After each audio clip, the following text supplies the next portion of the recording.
Kasi yung isang laptop namin nag-glitch eh. Yung para siya nag-glitch, ano kaya ang problema nun?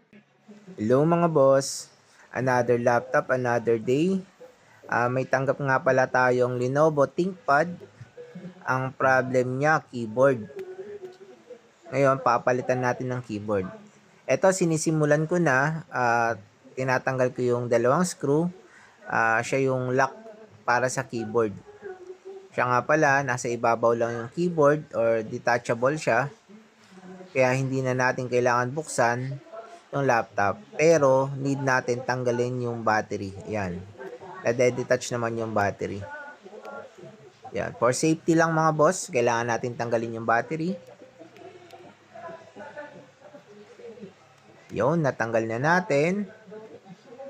Okay. Sinusubukan ko pala itaktak yung screw kaso